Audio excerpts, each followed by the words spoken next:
الرحيم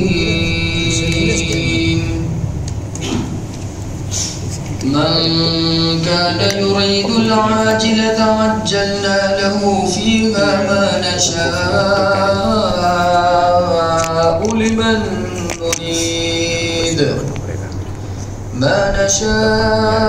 لمن نريد ثم جعلنا له جهنم يصلاها مذموما مدحورا ومن أراد الآخرة وسعى لها سعيها وهو مؤمن فأولئك كان سعيهم مشكورا كلا نمد هؤلاء وهؤلاء من عطاء ربك وما كان عطاء ربك محظورا انظر كيف فضلنا بعضهم على بعض وللآخرة أكبر درجات وأكبر تفضيلا لا تجعل مع الله إلها آخر فتقعد مذموما مخذولا صدق اللہ العظیم۔ جو کوئی نیک اعمال کا بدلہ دنیا ہی کے اندر طلب کرے گا تو ہم اس کو دنیا ہی کے اندر دے دیں گے، جتنا چاہیں گے دیں گے اور جس کو چاہیں گے اس کو دیں گے، پھر آخرت میں اس کے لیے کوئی بدلہ نہیں ہوگا اور اس کا ٹھکانہ جہنم ہوگا، اور وہ جہنم میں ذلیل اور رسوا اور دھتکارا ہوا ہو کر داخل ہوگا۔ اور جو کوئی آخرت کا ارادہ کرے گا اپنے نیک اعمال کے ذریعے اور اس کے لیے شریعت کے مطابق کوشش بھی کرے گا اور اس حال میں کہ وہ ایمان والا بھی ہو، تو ایسے ہی لوگ ہیں کہ جن کی کوششیں کامیاب ہوتی ہے۔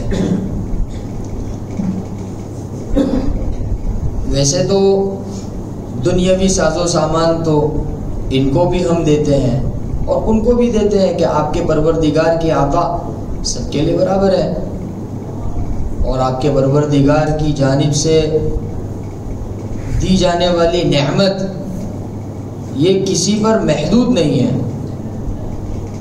اب دیکھو ہم نے کس طرح دنیاوی اعتبار سے بعض کو بعض پر فوقیت دی ہے، حالانکہ آخرت درجات کے اعتبار سے بہت زیادہ ہے، بہت بلند و بالا ہے، اور آخرت کی فضیلت دنیا کے مقابلے میں بہت زیادہ ہے۔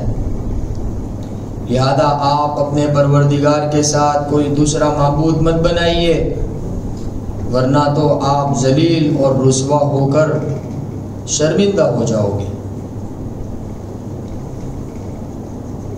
اللہ تعالیٰ نے ان آیات کے اندر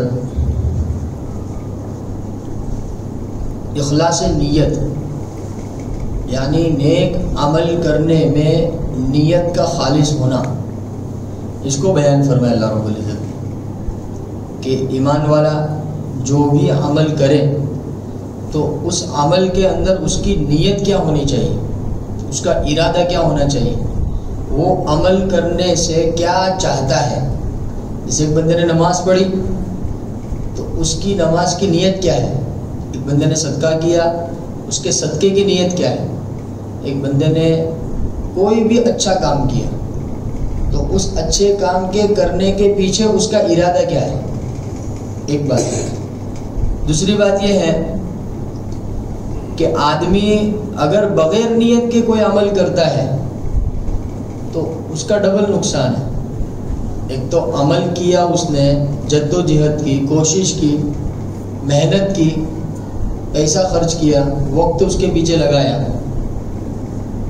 لیکن اس کی نیت کی خرابی کی وجہ سے کہ وہ دنیا کے اندر بھی محروم اور آخرت میں بھی کیا رہے گا، اس لیے علماء کرام نے کتابوں میں یہ بات لکھی ہے کہ ہر عمل کرنے کے شروع میں اور ہر عمل کرنے کے درمیان میں اور ہر عمل کے ختم ہونے پر اپنی نیت کو ٹٹول لینا چاہیے. عمل شروع کرنے سے پہلے کہ بھائی یہ عمل میں کس کے لیے کر رہا ہوں, ٹھیک ہے, اور عمل ختم ہو جائے تو یہ کام میں نے کس کے لیے کیا. کوئی ریا, کوئی شہرت, کوئی دکھلاوا, کوئی نام و نمود, یہ بالکل نہیں ہونا چاہیے. تو منافقین کے عمل کی طرف بھی اشارہ ہے. اللہ کے نبی صلی اللہ علیہ وسلم کے زمانے کے جو منافق تھے وہ بھی اللہ کے نبی صلی اللہ علیہ وسلم کے ساتھ صف میں کھڑے ہو کر نماز پڑھتے تھے. مسجد نبی میں ان کی نمازیں ہوتی تھی, اللہ کے نبی صلی اللہ علیہ وسلم کی صحبت میں رہتے تھے, لیکن نیت ان کی کیا تھی؟ فاسد نیت تھی. ایمان مکمل نہیں تھا, کھوکھلا تھا اندر سے. تو وہ لوگوں کے دکھاوے کے لیے نماز پڑھتے تھے, لوگوں کو خوش کرنے کے لیے صدقہ دے دیا کرتے تھے. تو اللہ رب العزت نے اس کی تردید فرمائی, اور اللہ رب العزت نے فرمایا کہ چاہے معبود ماننے کے اعتبار سے ہو یا عبادت کرنے کے اعتبار سے ہو, نیت دونوں ہی صورتوں میں کس کی ہونی چاہیے؟ اللہ کی ہونی چاہیے. اگر معبود ماننا ہے تو کس کو ماننا ہے؟ صرف اللہ کو ماننا ہے. معبود مان لینے کے بعد عبادت بھی کرنی ہے تو صرف کس کی کرنی ہے؟ اللہ ہی کی کرنی ہے, اللہ ہی کے لیے کرنی ہے. اس لیے کہتے ہیں نا کہ اخلاص کے ساتھ تھوڑا سا عمل بھی کیا ہوتا ہے؟ اللہ رب العزت کے یہاں بہت زیادہ مقبول ہوتا ہے. اور بغیر اخلاص کے بہت بڑا عمل بھی کیا ہو جاتا ہے؟ بالکل مختصر, اس کی کوئی حیثیت ہی نہیں رہتی اللہ رب العزت کے. تو اللہ رب العزت نے ارشاد فرمایا من کان یرید العاجلۃ عجلنا, کہ جو دنیاوی زندگی کے اندر ہی سب کچھ چاہتا ہے, آخرت اس کے سامنے نہیں ہے, نہیں اس نے آخرت کا ارادہ کیا ہے, بس وہ چاہتا ہے دنیا ہی کے اندر اس کو سب کچھ مل جائے. جیسے کافروں کا ماننا ہے نا کہ بھائی جو کچھ ہے وہ دنیا ہی کے اندر ہے, اس کے بعد کوئی زندگی آنے والی نہیں ہے. تو گویا کہ ان کے سامنے آخرت ہے ہی نہیں. ہاں, کافروں کے سامنے آخرت نہیں ہے. تو اللہ رب العزت فرماتے کہ اگر ان کا ارادہ یہی ہے کہ دنیا ہی کے اندر, تو عجلنا لہ فیہا ما نشاء, تو دنیا کے اندر تو ایسا ہے ہم جس کو چاہتے ہیں دیتے ہیں. دنیا کے اندر جس کو چاہتے ہیں دیتے ہیں, جتنا چاہتے ہیں دیتے ہیں. یہ بھی اللہ رب العزت کے اوپر ہے, اللہ رب العزت کی منشا کے اوپر ہے, اللہ رب العزت کے ارادے کے اوپر ہے. اللہ جس کو جتنا دینا چاہے گا اتنا اس کو دے گا, اور جس کو چاہے گا اسی کو دے گا, جس کو نہیں چاہے گا اس کو نہیں دے گا. دیکھو دنیا کے اندر. اچھا, پھر اللہ رب العزت یہ بھی ارشاد فرماتے ہیں کہ یہ جو ہماری دین ہے یہ بھی کسی کے ساتھ خاص نہیں ہے, کسی کو بھی دے دیں گے. ایمان کی شرط نہیں ہے. دنیا کے اندر دنیا کے جو اسباب ہے, دنیا کی جو دولتیں ہیں, دنیا کا جو مال ہے, وہ ایمان کی شرط پر نہیں ہے کہ بھئی ایمان والا ہوگا تو ہی اس کو دیں گے. غیر ایمان والوں کو بھی اللہ پاک نے دیا ہے, بسا اوقات ہم سے زیادہ دے دیا ان کو. دیکھیں گے بڑی بڑی تجارتیں, بڑے بڑے کاروبار, بڑی بڑی فیکٹریاں اللہ رب العزت نے ان کو دے کے رکھا ہے. تو دنیا کی کمی ذاتی نہیں ہے کامیابی کی دلیل ہے, اور دنیا کی کمی نہیں ہے ناکامی کی دلیل ہے. ایسا نہیں ہے کہ بھئی دنیا کم ہے تو ناکام ہے. جسے موجودہ زمانے میں لوگوں کا یہ مائنڈ سیٹ ہو گیا ہے کہ جو پیسے والا ہوتا ہے, جس کی آوک اچھی ہوتی ہے, تو اس کو ہم لوگ کیا کہتے ہیں؟ ویل سیٹ آدمی کہتے ہیں. ایسا کیا کہتے ہیں؟ بندہ ویل سیٹ ہے. وہ کہتے ہیں کہ بھئی یہ اتنا مال ہے اس کے پاس کہ 7 پشتے بیٹھ کر کھائیں گے, ایسا کہتے ہیں نا. ایسا تصور لوگوں کا بنایا گیا ہے. اور جس کے پاس نہیں ہے تو سمجھتے کہ بیچارے کی بہت اسٹرگل والی زندگی چل رہی ہے. ایسا ہی ہے نا. تو گویا کہ دنیا کی کمی ذاتی کو ہم نے کامیابی کا معیار بنایا. اللہ پاک فرماتے ایسا نہیں ہے, ہم نے جس کو چاہا اس کو زیادہ دے دیا, ہم نے جس کو چاہا اس کو کم دے دیا. تو کمی ذاتی کامیابی کی دلیل نہیں ہے. اگر کمی ذاتی کامیابی کی دلیل ہوتی تو سب سے بڑے مالدار کون ہوتے بتاؤ بھائی؟ حضرات انبیاء علیہ السلام ہوتے نا. سب سے بڑے کامیاب حضرات انبیاء ہے, لیکن اسباب ان کے پاس ہے ہی نہیں. ہمارے نبی صلی اللہ علیہ وسلم کو لے لو. ہمارے نبی صلی اللہ علیہ وسلم کی مکان کی حالت حضرت امی عائشہ خود بیان فرماتی ہے کہ اللہ کے نبی صلی اللہ علیہ وسلم جس حجرے میں میرے ساتھ رہا کرتے تھے, اس حجرے کا دروازہ اتنا چھوٹا ہائٹ میں ہوتا تھا, اللہ کے نبی صلی اللہ علیہ وسلم جھک کر داخل ہوتے تھے. جھکنا پڑتا تھا داخل ہونے کے لیے۔ اچھا پھر اندر کی جو ہمارے یہاں تو ہوتا ہے نا کہ بھائی 15 بائی 20 کا، نہ 20 بائی 25 کا، نہ 2 BHK، نہ 3 BHK، نہ 4 BHK، ایسا نہیں تھا، only for one، ایک کچ کمرہ تھا، ایک ہی کمرہ تھا۔ اور وہ بھی امی عائشہ فرماتی ہیں کہ اس کی لمبائی اتنی تھی کہ 2 لوگ سو نہیں سکتے تھے اس کے اندر۔ کس طرح ایڈجسٹ کرتے ہو؟ کون ہے؟ سرور کائنات ہے، سردار انبیاء ہے، حضرت محمد مصطفیٰ صلی اللہ علیہ وسلم ہے۔ امی عائشہ فرماتی ہے کہ مسلسل 3 دن ہمارے یہاں ایسا بھی ہوا کہ چولہا نہیں جلا۔ اب دیکھو یہاں اسباب نہیں ہے، اور اللہ کے نبی صلی اللہ علیہ وسلم فرماتے ہیں میرا محبوب ترین سالن کہ سرکہ ہے۔ سرکہ، ہم میں سے بعض لوگ تو سرکہ جانتے بھی نہیں ہوں گے اس کا ٹیسٹ کیسا ہوتا ہے، وہ کیسا ہوتا ہے۔ وہ اللہ کے نبی صلی اللہ علیہ وسلم کا بہترین سالن۔ اور اللہ کے نبی صلی اللہ علیہ وسلم کا ناشتہ کیا ہوتا تھا؟ عائشہ فرماتی ہیں کہ رات کے وقت میں کھجور بھگا کے پانی کے اندر رکھ دیتی تھی، پیالے میں، مٹی کا پیالہ ہوتا تھا، اور وہ اللہ کے نبی صلی اللہ علیہ وسلم جہاں آرام فرماتے وہاں رکھ دیتی۔ اللہ کے نبی صلی اللہ علیہ وسلم تہجد کے لیے جب اٹھتے اللہ کے نبی صلی اللہ علیہ وسلم اس کو تناول فرما دیتے، کھجور کھا لیتے۔ یہ اللہ کے نبی کا ناشتہ ہوتا تھا۔ دیکھو دنیاوی اسباب تو ہے ہی نہیں یہاں پہ، لیکن اللہ رب العزت کے بعد سب سے بڑا رتبہ کس کا ہے؟ اللہ کے نبی صلی اللہ علیہ وسلم کا۔ تو اللہ پاک فرماتے ہیں کہ دنیا کے اسباب کی زیادتی اور دنیا کے اسباب کی کمی یہ کامیابی اور ناکامیابی کی دلیل نہیں ہے، یہ تو ہم جس کو چاہتے دے دیتے، اور فرعون کو اللہ نے بہت سارا دے دیا۔ اور حضرت موسیٰ علیہ السلام کی حالت قرآن پاک میں یہ بیان فرمائی کہ رہنے کے لیے مکان نہیں۔ فرعون مد مقابل میں وہ بادشاہ ہے، خزانوں کا مالک ہے، طاقت اس کے پاس ہے، ہر قسم کا سامان اسباب اس کے پاس ہے۔ حضرت موسیٰ علیہ السلام اللہ پاک سے دعا مانگ رہے، رب انی لما انزلت الی من خیر فقیر، اے رب ذوالجلال مجھے اپنا ٹھکانہ عطا فرما۔ اپنا ہی دیش، اپنا ہی ملک ان کو چھوڑ کر جانا پڑا۔ اللہ کے نبی صلی اللہ علیہ وسلم کو بھی مکہ المکرمہ چھوڑ کر مدینہ المنورہ کی طرف جانا پڑا۔ تو اللہ رب العزت یہ بات سمجھانا چاہتے ہیں، کیوں؟ کیونکہ دجالی فتنہ اور دنیا داروں کا اور کافروں کا اور مشرکوں کا جو فتنہ ہے وہ دلوں اور دماغوں کے اندر یہ بات بٹھا چکا ہے، یا وہ بٹھانا چاہتا ہے۔ اگر اب تک نہیں بیٹھا ہے یہ ذہن، یہ نہیں بنا ہے، تو وہ یہ ذہن بنانا چاہتے ہیں کہ بھائی جس کے پاس دنیا کے اسباب زیادہ ہے وہ ویل سیٹ ہے، وہ کامیاب ہے، اور جس کے پاس دنیا کے اسباب نہیں ہے تو وہ ناکامیاب۔ اب لہذا اب وہ چیپ کیا ہوا، پھیلتے پھیلتے مسلمانوں کے اندر وہ چیپ آ گیا، وہ بیماری مسلمانوں میں آ گئی۔ اب مسلمان بھی کیا ہو جاتے ہیں، تھوڑے سے اسباب کم ہو جاتے تو مایوس ہو جاتا ہے، شکوے کے لیے کرنے لگتا ہے، ایسا ہو گیا، اب ایسا ہو گیا، ہمارے پاس نہیں ہے۔ بھائی وہ تو بڑے لوگ ہیں، وہ تو سونے کا لقمہ کھائیں گے، اپنی تو چادر چھوٹی ہے، اپنے تھوڑی پاؤں پھیلائیں گے، ایسے بول وچن کرتے ہیں۔ بات سمجھ میں آتی ہے؟ تو اللہ رب العزت نے آیت نازل فرمایا قرآن پاک میں کہ ایسا نہیں ہے، من کان یرید العاجلۃ عجلنا له فیہا۔ اگر دنیا داروں کی یا یہ جو کافر ہے، یہ جو مشرک ہیں، کیونکہ کفار مکہ کے زمانے میں اللہ کے نبی صلی اللہ علیہ وسلم کے زمانے میں وہ جو کافر تھے بڑے بڑے تاجر تھے، بڑے بڑے مالدار تھے، امیہ ابن خلف، ابو جہل، ابو لہب، عبداللہ ابن معیط، یہ بڑے بڑے تاجر تھے، بڑی بڑی تجارتیں تھیں ان کی، تو بڑے مالدار تھے۔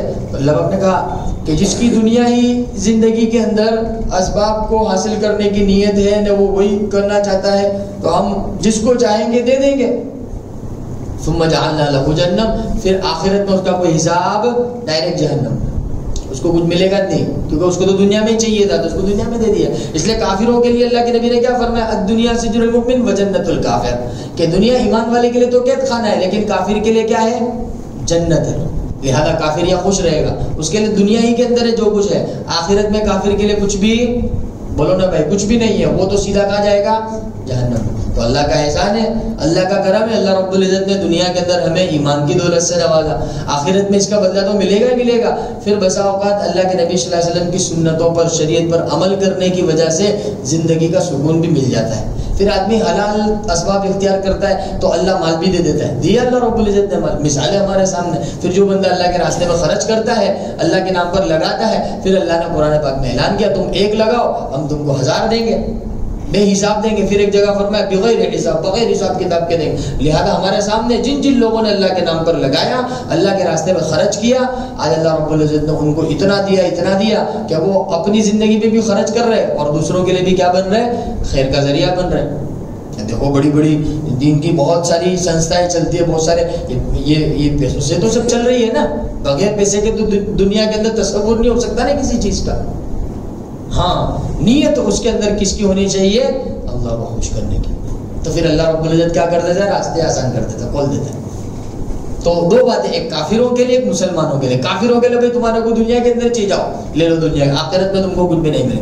ایمان والوں کے لیے کہا کہ نیک عمل کرو گے تو اس وقت اللہ کو خوش کرنے کی نیت کر لینا. تو کیا ہوگا؟ وہ عمل قبول ہو جائے گا اور اس نیک نیتی کی وجہ سے دنیا بھی کیا ہو جائے گی، آخرت تو بھی لی جائے گی. آخرت تو فائنلی جو ہے اللہ پاک نے آیت نازل فرمائی ہے کہ ہم ایمان والوں کو جنت کے اندر داخل کریں گے. اور ایمان والوں کے استقبال کے لیے حضرت عبداللہ ابن عباس رضی اللہ تعالی عنہما فرماتے ہیں کہ جب ایک ایمان والا جنت کے دروازے پر پہنچے گا نا، اس کے استقبال کے لیے جنت کے 70,000 دروازے کھلے. جو جنت اللہ پاک ایک ایمان والے کو عطا فرمائے گا نا، وہ اس جنت کے کتنے دروازے ہوں گے؟ جیسے آپ کو جو جنت ملے گی، آپ کو ملے گی، آپ کو ملے گی، آپ کو ملے گی، انشاءاللہ ہم سب کو ملے گی. تو وہ جو جنت ہم کو عطا کی جائے گی، ایک جنت کے 70,000 دروازے ہوں گے. ہر دروازے پر 70,000 فرشتے استقبال کریں گے. کتنے؟ 70,000 فرشتے استقبال کریں گے. اور پھر وہ جب جنتی جنت کے اندر داخل ہوگا تو اس کے انتظار میں حوریں نکل آئے گی. ہاں اللہ اس کا سواگت کرے، اس کا استقبال. کون ہے کہ بھائی ایمان والا ہے، کلمہ پڑھا ہے. اور وہاں یہ کافر لوگ کیا کر رہے ہوں گے کہ وہ جہنم کے اندر پھینک دیا جائے، نکلو یہاں سے، تمہارا کوئی کام نہیں. اور ایمان والوں کے لیے کہ آخرت میں جنت تو ہے ہی ہے، لیکن اگر ایمان والا دنیا کی زندگی کے اندر بھی اچھا عمل کر لے ہوئے اور اچھے عمل کے اندر نیت اللہ کی کر لے ہوئے. کس کی نیت کر لے ہوئے؟ تو کہا کہ اس کی دنیا کو بھی اللہ کیا بنا دے گا؟ جنت بنا دے گا.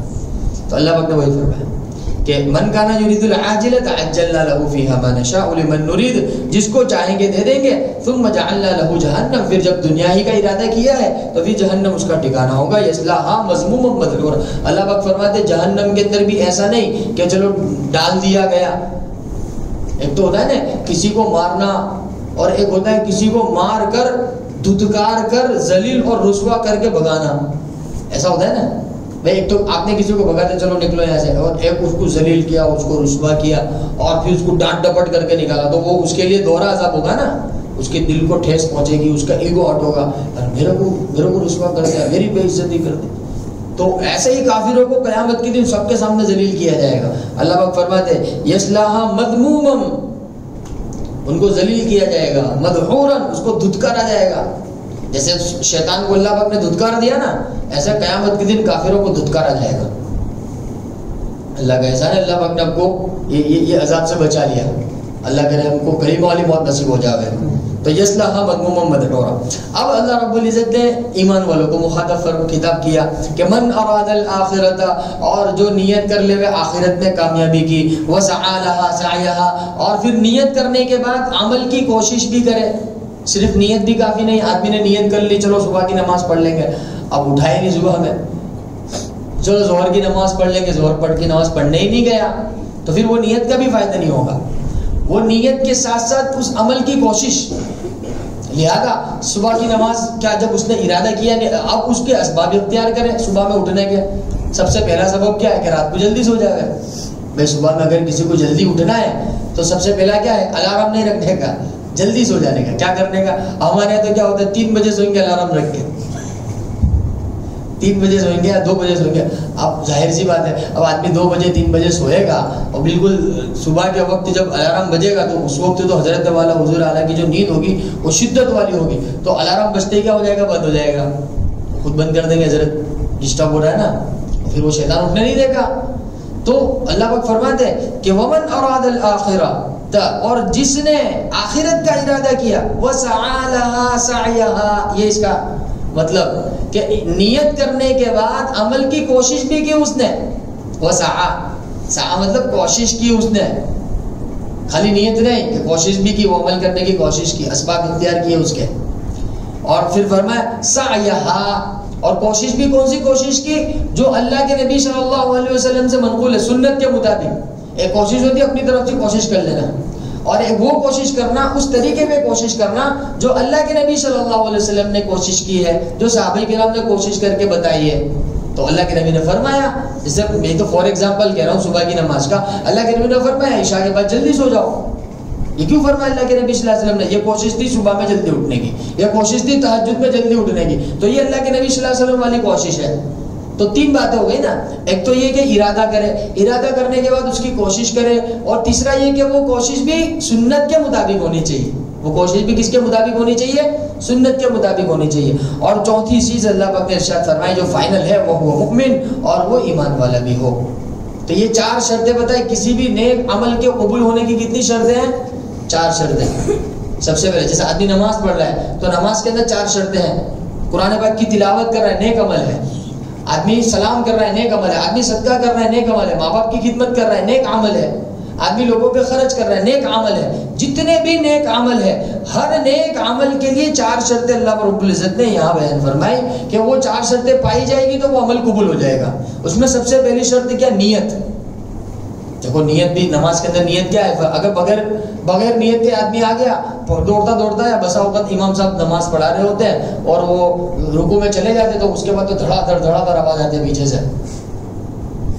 اللہ چلے، اب نہ قیام برابر ہو رہا ہے نہ وہ تکبیر تحریمہ والی جو ہوتی ہے نا اللہ اکبر، یہ فرض ہے، تکبیر تحریمہ فرض ہے، اور جلد بازی کے اندر بولتے ہی نہیں ہے، نماز کیسی ہوگی؟ تکبیر تحریمہ اللہ اکبر، یہ اتنی زور سے کہنا ضروری ہے اپنے آپ کو سنائی دے، مسئلہ سمجھ لیں اچھی طرح۔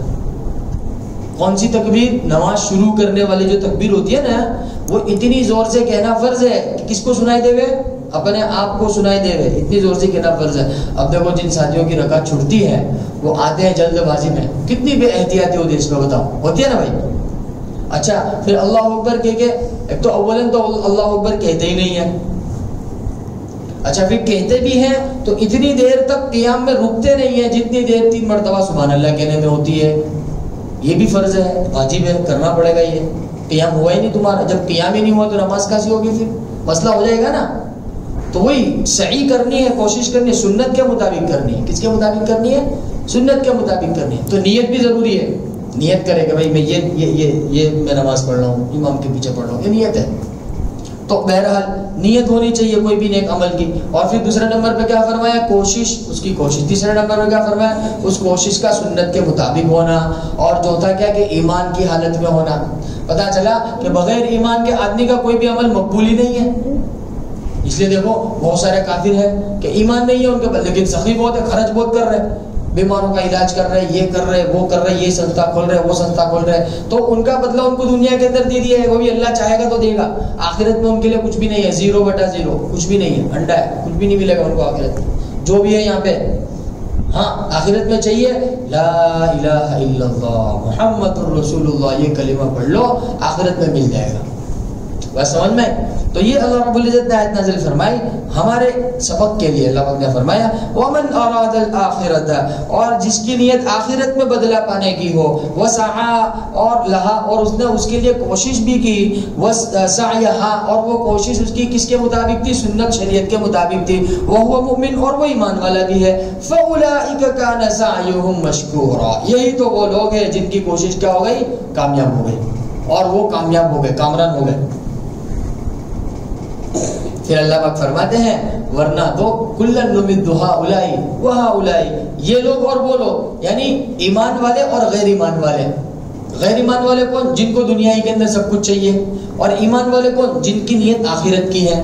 تو اللہ پاک فرماتے ہیں کہ یہ لوگ اور وہ لوگ، آپ کے پروردگار کی جو نعمتیں ہیں وہ تو سب کے لیے برابر ہی ہے، اللہ ان کو بھی کھلا رہا ہے، ہم کو بھی کھلا رہا ہے، اللہ ان کو بھی پانی دے رہا ہے، ہم کو بھی دے رہا ہے، ان کے پاس بھی مکانات ہیں، ہمارے پاس بھی مکانات ہیں۔ تو اللہ پاک یہ بتلانا چاہتا ہے کہ دنیا کے اسباب کی کمی ذاتی یا دنیا کے اسباب کا ہونا نہ ہونا کہ یہ کوئی کامیابی کی دلیل نہیں ہے۔ کُلًّا نُمِدُّ هؤلاء وهؤلاء من عطاء ربک، کہ آپ کے پروردگار کی عطا تو سب کے لیے برابر ہے، سب کو دے رہا ہے۔ بات سمجھ میں؟ اس لیے یہ اشکال ختم ہو جائے گا۔ بہت سے لوگ کہتے ہیں، اعتراض کرتے ہیں کہ بھئی تم مسلمان ہو، تم ایمان والے ہو، تو تمہارا رب تمہاری مدد کیوں نہیں کرتا ہے؟ بات سمجھ میں؟ تو اسباب کا کم ہونا، اسباب کی قلت، یہ کوئی ناکامیابی کی دلیل نہیں ہے۔ اور بھائی ان کے پاس اسباب زیادہ ہے تو کہ وہ کامیاب ہے، ان کے پاس حکومت ہے تو وہ کامیاب ہے، ایسا ہرگز نہیں ہے۔ فرعون کے پاس حکومت تھی، فرعون کامیاب ہوا۔ قارون کے پاس خزانہ تھا، قارون کامیاب ہوا۔ حضرت نوح علیہ السلام کی جو قوم تھی وہ سردار تھے، وہ کامیاب ہوئے۔ ایسا کچھ بھی ہوتا اللہ کا کوئی کلن نمد ہؤلاء وہؤلاء من عطاء ربک، آپ کے پروردگار کی عطا تو کلن سب کے لیے برابر ہے، سب کو دیتا اللہ پاک۔ اچھا پھر وہ جملہ نہیں استعمال کرنے کا کہ مال آیا تو کہتے اللہ رب العزت کی رحمت برس رہی ہے، اور نہیں آیا تو بولے یار اللہ پاک ناراض چل رہا ہے۔ ایسا کہتے ہیں لوگ ہمارے زمانے میں، لوگ ایسا تصور ہے لوگوں کا، یہ بالکل غلط عقیدہ ہے۔ اللہ پاک منع فرماتے ہیں، یعنی کیا ہے یار مال آیا تو الحمدللہ سبحان اللہ، اور مال نہیں ہے تو بے یار ایسا ہی چلتا ہے۔ ایسی ہماری ذہنیت بنتی گئی۔ اللہ رب العزت نے یہ کیفیت کو قرآن پاک میں نازل فرمایا۔ سورہ والفجر 30ویں پارے کی جو سورت ہے اس میں اللہ رب العزت نے آیت نازل فرمائی ہے کہ انسان کی کیفیت ایسی ہے کہ ہم جب اس کو رزق دیتے ہیں تو وہ کہتے ہیں میرے پروردگار نے میری مدد کر دی۔ بھائی اپنے اوپر تو اللہ کا فضل ہے، اپنا کا کرم ہے، اپنوں کو کیا تکلیف آنے والی ہے۔ تھوڑی سی اللہ رب العزت کی جانب سے روزی میں تنگی ہو جاوے تو پھر روتڑی بن جاتا ہے، روتا پھرتا ہے کہ یار ایسا ہو گیا ویسا ہو گیا، دکان میں نقصان ہو گیا، یہ ہو گیا وہ ہو گیا، روتا پھرتا ہے۔ اللہ کا کوئی فرمائے کہ انسان فَأَمَّا الْإِنسان، کہ انسان کی حالت تو ایسی ہے کہ جب ہم اس کو دیتے ہیں تو پھولے نہ سماتا ہے گا، اور جب تھوڑا سا حکمت کے طور پر تھوڑا کھینچ لیتے ہیں تو پھر شکوے گلے کرنے لگتا ہے۔ تو یہ کیفیت نہیں ہونی چاہیے۔ اللہ پاک نے فرمایا کہ دنیا کے اسباب کی حالت تو ایسی ہے، کُلًّا نُمِدُّ هؤلاء وهؤلاء من عطاء ربک وما كان عطاء ربک محظورا، آپ کے پروردگار کی جو عطا ہے وہ نعمت ہے، وہ کسی کے لیے خاص نہیں ہے۔ ہاں ایسا نہیں ہے کہ بھئی یہ رویل فیملی سے تو ان کے پاس یہ سب کچھ ہوئے گا، دوسروں کے پاس کچھ نہیں ہوئے گا۔ ہاں اللہ رب العزت فرماتے ہیں آپ کے پروردگار کی نعمت کسی کے ساتھ خاص رکی ہوئی نہیں ہے، سب کے لیے۔ اللہ جس کو چاہے گا دے گا، جس کو چاہے گا نہیں دے گا، اللہ کی مرضی ہے۔ انظر کیف، پھر اللہ پاک مثال بھی بیان کر، دیکھو ذرا غور و فکر، اللہ پاک کہہ رہا ہے دیکھو اپنے اڑوس پڑوس میں دیکھو، غور و فکر کرو، کیف فضلنا بعضهم علی بعض، کیسا ہم نے ایک کو دوسرے کے اوپر دنیاوی اعتبار سے بڑھوتری دی ہے کہ بھائی فلاں علاقے والے کو زیادہ مالدار ہے، فلاں مذہب والے وہ زیادہ مالدار ہے، ان کے پاس اسباب زیادہ ہے۔ اب کیا ہوتا ہے کہ لوگ عیسائیوں کی مثال دیتے ہیں، یار عیسائیوں کا مینجمنٹ کتنا اچھا ہے، ان کی اسکولیں کتنی اچھی ہوتی ہیں، ان کا انگلش کتنا پاورفل ہوتا ہے، یہ کیسا ہوتا ہے۔ ان کو چاہیے کہ اس آیت کریمہ کو پڑھ لے ہوئے۔ اللہ پاک کہہ رہا ہے انظر دیکھو کیف فضلنا بعضهم علی، کیسا ہم نے ایک کو دوسرے کے اوپر فوقیت دی ہے۔ تو دنیاوی اسباب کی چمک دمک دیکھ کر رال ٹپکانے نہیں لگ جانے کا، اللہ پاک منع فرما رہا ہے انظر کیف فضلنا بعضهم علی بعض۔ یہ ہماری ترتیب ہے، اللہ پاک کہہ رہا ہے ہماری ترتیب ہے، ہم جس کو چاہتا ہے دے دیتا ہے۔ ہاں اگر تم کو اچھا لگ رہا ہے اللہ کی طرف متوجہ ہو جاؤ، اللہ سے مانگ لو، اللہ رب العزت ہم کو ایسا دے دے، اور نیت اللہ کو خوش کرنے کی تو اللہ دے دے، اس سے اچھا دے دے گا اللہ پاک۔ لہذا دیا اللہ پاک نے۔ بہت سے مسلمانوں کو ان کی نیت اخلاص والی تھی اور وہ امت کی فلاح اور بہبودی چاہتے تھے، اللہ نے ان کے ذریعے دین کا بڑا کام لیا ہے۔ بہت سارے بنگلور وغیرہ کے اندر اپنے کیا اسکول کالج ہوئے گی، اسلامی کالجز چلتی ہے، ہاں قرآن پاک کی تعلیم دی جا رہی ہے، احادیث کی تعلیم دی، بڑے بڑی کالجز ہیں، بڑے بڑے اسکول ہیں، ان کی نیت آخرت کی ہے، امت کی فلاح اور بہبودی کی، اللہ نے اس کو عطا فرما دیا۔ تو یہ ہمیشہ یاد رکھنا، آخرت کے لیے انظر کیف فضلنا بعضهم علی بعض وللآخرۃ اکبر درجات واکبر تفضیلا، لیکن درجات کے اعتبار سے تو سب سے بہترین کیا ہے؟ آخرت ہے۔ فوکس کس کے اوپر ہونا چاہیے؟ دنیاوی اسباب آئیں گے وہ اللہ رب العزت کی جانب سے ہیں، لیکن ان اسباب کے اندر بھی نیت کس کی ہونی چاہیے؟ اللہ کی میرے پاس مال ہے، میں مال کما رہا ہوں اللہ رب العزت کو خوش کرنے کے لیے کہ حلال طریقے سے کما رہا ہوں، اور اس کو خرچ کر رہا ہوں اللہ کو خوش کرنے کے لیے کہ حلال جگہ خرچ کر رہا ہوں، جہاں میرے نبی نے خرچ کرنے کا حکم دیا، جہاں قرآن پاک نے خرچ کرنے کا حکم دیا وہاں کیا کر رہا ہوں میں؟ اس کو خرچ کر رہا ہوں۔ ٹھیک ہے، اللہ کرے میں بات سمجھ میں آ جاوے۔ اور ان آیات کے اندر جو مضامین اللہ رب العزت نے ارشاد فرمایا اس پر اللہ ہمیں بھی عمل کرنے کی توفیق عطا فرماوے، اور پوری امت مسلمہ کو اللہ رب العزت صحیح سمجھ عطا فرماوے۔ سبحان اللہ۔